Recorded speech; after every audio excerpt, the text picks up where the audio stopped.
So now what happens after the Soviet Union falls? Well, as I said before, the United States doesn't keep its promises. You have Jeffrey Sachs and the International Monetary Fund and the World Bank going in there and just wrecking the country. Mass unemployment, mass hunger, mass starvation. So in 1993, they have an election. And the people of Russia overwhelmingly vote for parties that will stop the austerity. The main party they vote for is the Communist Party, but it's not the only one, right? You know, the Communist Party is one of the parties. They also vote for various nationalist parties. There's Slavic nationalists who argue the Slavs should be one nation. It's called Pan-Slavism. There's various Russian nationalists and conservatives, but they vote overwhelmingly for this parliament that is saying no to austerity. And so they vote for it. The communists and the nationalists, they get elected. They say, we're going to stop the austerity. So then Boris Yeltsin, the US-backed president, good friend of Bill Clinton, dissolves the parliament and he declares a state of emergency. He says, you can't have this parliament. And then he goes to Pizza Hut. Well, that was a Gorbachev. But yeah, I mean, Pizza Hut in the Soviet Union. When they started having the Pizza Hut commercials. I have no idea. I'm 25.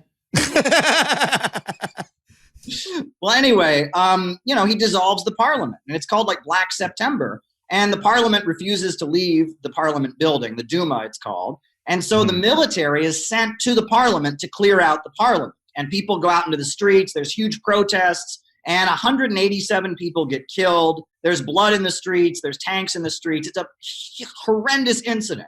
But what is the term Boris Yeltsin uses to justify shutting down the parliament? What does he label the parliament in Russia? A red-brown alliance. And that's where the term red-brown alliance comes from. Whenever you hear the term red-brown alliance, what you're hearing is a pro-austerity buzzword. Because this parliament that they elected, the Communist Party, the Reds, and these nationalists, brown being fascist, right? They were elected to stop austerity. Now, there was a lot of anti-Semitism at that time, and anti-Semitism is a big problem in Russia throughout history, right? But the Russian people didn't vote for the Communist Party, and they didn't vote for these nationalist groups because they hated Jews. They voted for them to stop austerity. But the memo got sent out, and it was all over Western media, that this parliament of communists and nationalists that is trying to stop austerity, they're a red-brown alliance, they're anti-Semitic. And so Yeltsin is right in sending the military to crush the elected government in order to keep austerity going. That's where the red-brown alliance notion comes from. And it's really important to point that out because it's a pro-austerity narrative. I think that's a really good point.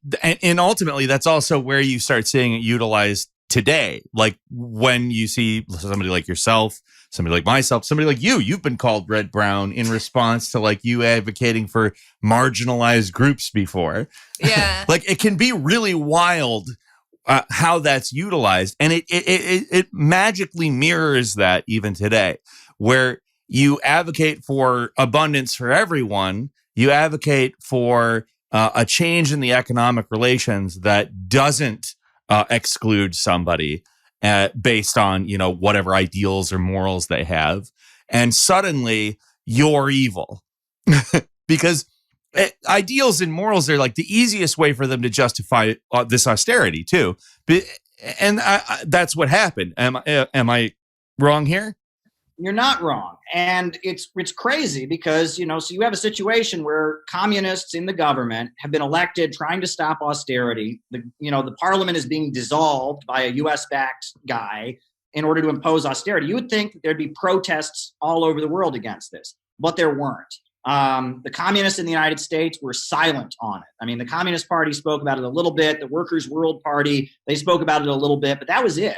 And the memo just got sent out. If you go out and protest in support of the Russian communists against this, that you're then supporting anti-Semitism. Right. It's the ideological moralizing of it that prevented people from responding. And then the big thing is that you have to understand that this is taking those morals and ideals and using them to separate from the actual material reality of the situation, which is, again, the thing that they're still doing right now. Every single time I see this red-brown alliance shit utilized, it's always in service of something at least close to that.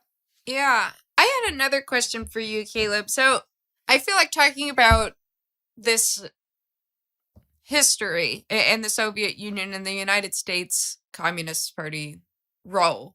I have a pretty good understanding now of how this sort of liberal faction, this was able to ideologically penetrate the party and cause this sort of division where we're ultimately promoting capitalism. And that's one faction of the Communist Party in the Soviet Union that was deviating from a Marxist-Leninist approach to their society. And then you have this other side that's becoming more traditional, more conservative, deviating from Marxism as well. I feel like I understand the ideological influences of this more liberal wing of the Soviet Union, but I'm less understanding the conservative faction, why they kind of moved away from a Marxist approach or a materialist approach and became increasingly conservative. So the first thing is that, in terms of anti-Semitism, you have to remember that at the time of the fall of the Soviet Union, the USA had already put sanctions on the Soviet Union for the alleged persecution of Jews. You couldn't circumcise your kids in the Soviet Union. That was considered child abuse. And that there were also other things that were done in the Soviet Union. And so the idea that the Soviet Union was persecuting Jews was widely promoted in U.S. media. So in response to that, sanctions were put on the USSR. The USSR was arming the Palestinians, and so that was they were accused of being anti-Semitic on that basis. So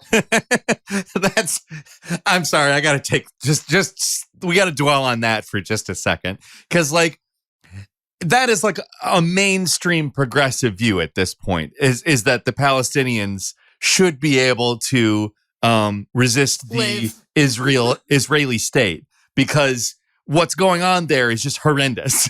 Yeah. Sorry, I just. Yeah, and so in addition to that, then when the Soviet Union fell and the economy is getting worse and worse and worse, if you were Jewish, you got to go to Israel.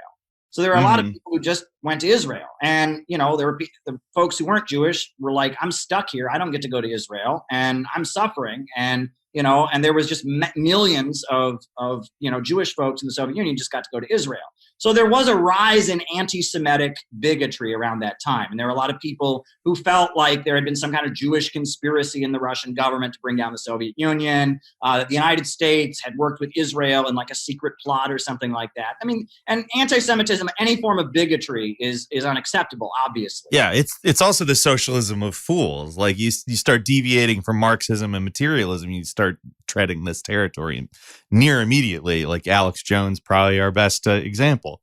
Right, and when a society is in a state of economic collapse and people have gone from having a guaranteed job, guaranteed health care, guaranteed retirement, to suddenly starving on the streets. I mean, you would hear about, during this time, near every subway stop, there'd be like old folks trying to sell you their clothes so they could eat, trying to sell you yesterday's newspaper so they could eat. I mean, this was just the demolition of a country economically.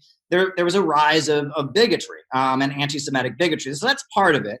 But the other part of it was that the teaching of Marxism in the Soviet Union, again, was done in a very surface level way. It was kind of this feeling that you didn't want to get too much into it. If you talked about Marxism in the wrong way, you might go to jail. So we just kind of put out the party line in this kind of vague way that's acceptable. And then beneath the surface, people were developing their own ideas about the Russian Orthodox Church and about the Great Russian Empire and about the Tsar, etc. And so these conservative ideas were playing one role. These westernized liberal ideas were playing another role. And Marxism was kind of the surface ideology, and it was certainly widely studied, but people had to be very careful how they talked about it because it was something that you had to present a unified face. And again, this is an example of the Western imperialists. They took the strengths of the Soviet Union and they turned them into weaknesses. It was a strength of the Soviet Union to be all on the same page and all of that, and have ironclad discipline, but then they turned it against them. And this is, many times you can see this. And this is, if you read the writings of Zbigniew Brzezinski,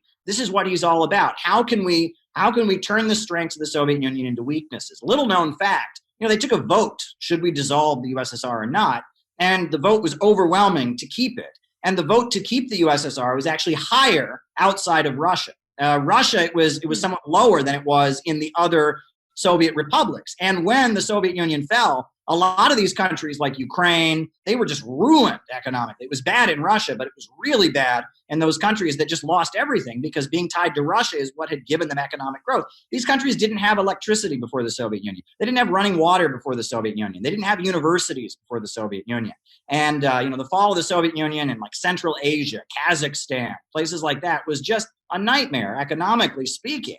And so amid that, yes, there was on the one hand, there was this westernized wing. On the other hand, you had kind of a revival of conservative traditionalist ideas. So what you can call Nazbol, this term Nazbol, most people hear this word and they think it just means Nazi communist, right? It's Naz for Nazi and Bol for Bolshevik, so it's like Nazi communist. These horrible social chauvinist, fascist sympathizing, quote unquote, communists.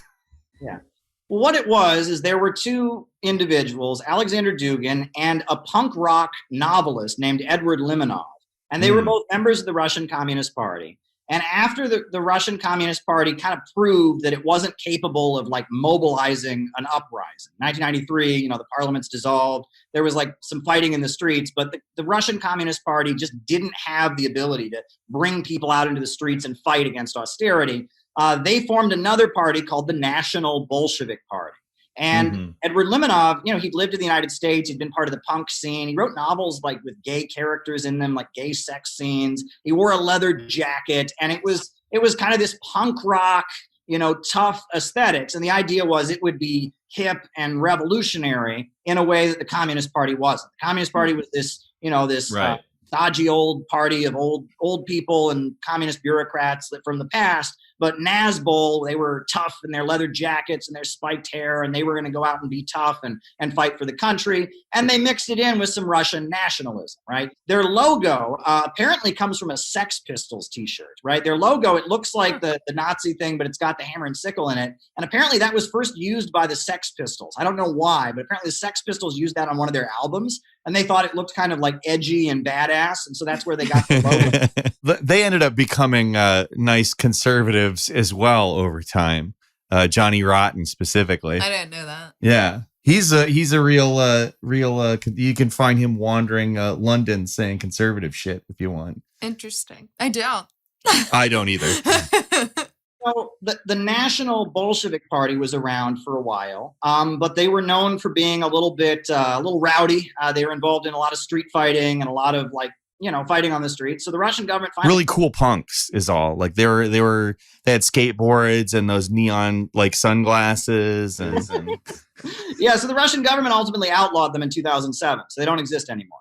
And that's that. Now, so that's how that ended, was with them being outlawed. Yeah, basically, there were enough illegal activities and riots and crimes associated with them. Too many spiked baseball bats and nose rings. Oh my God, just let him talk. And they were outlawed, and that's that. So if someone says you're a Nazbol, they mean that you're part of this like punk rock breakaway from the Communist Party. And I've never been that, and you've never been that, and I don't think any of us are. No, you're a researcher and I'm a YouTuber. Well, it ended when I was 11, so. Yeah, I mean, and it's funny because I've been in Russia, and what's interesting to me is that in Russia, the National Bolsheviks or the Nazbols were considered a left-wing party. They were not considered to be a right-wing party. They were considered to be a left-wing party that had elements of Russian nationalism in it, but they weren't conservative. And I mean, they were associated with punk rock and this guy who wrote novels about gay sex. Gay stuff. Yeah. Yeah, they were not considered a right-wing party, but regardless, they were outlawed. Now, Alexander Dugin, who's the individual that I met once, let me emphasize this, once in 2018, I sat down with him.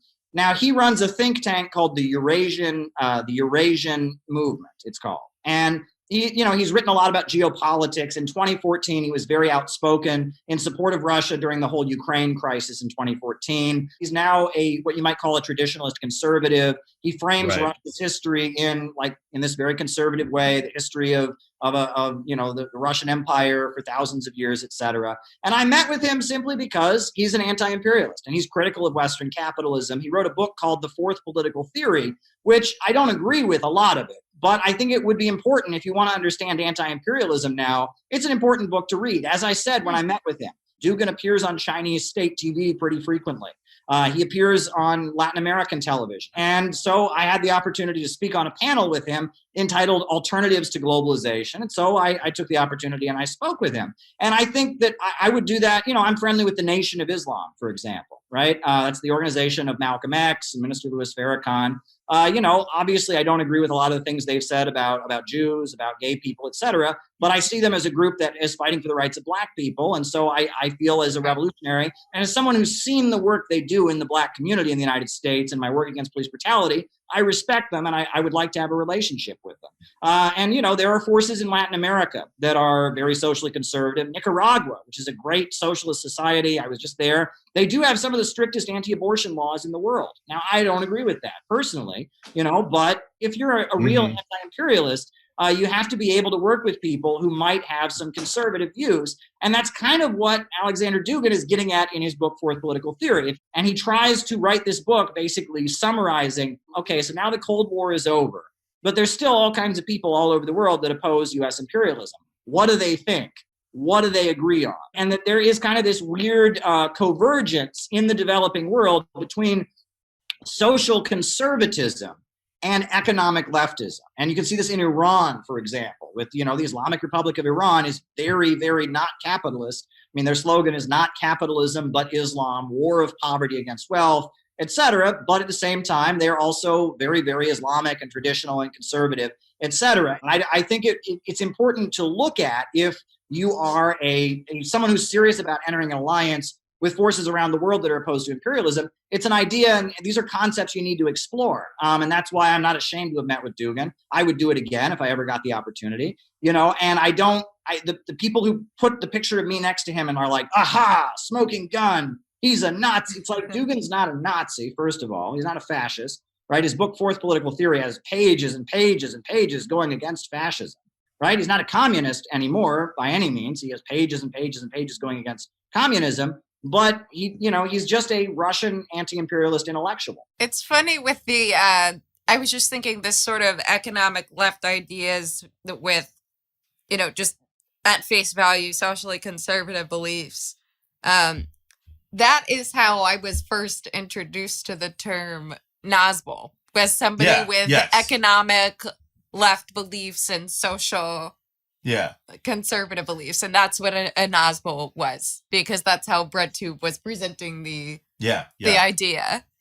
Well, I think Nazbol is, at this point, it's kind of a myth. It's like a mythological myth.